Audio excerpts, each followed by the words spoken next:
Good morning guys, meron naman tayong customer na bumili sa atin ng YTX12 para sa kanyang Kawasaki Versys 650 at ito po ay ipa-deliver sa Laguna. Kaya nagme-message lang po si sir sa page natin at ipapadala lang po ito sa pamamagitan po ng Lalamove.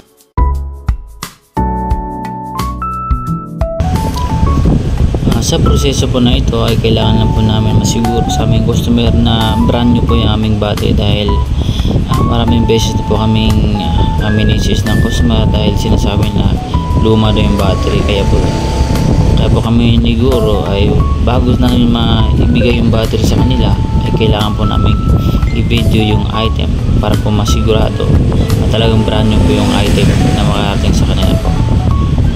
Maraming salamat po sa panonood.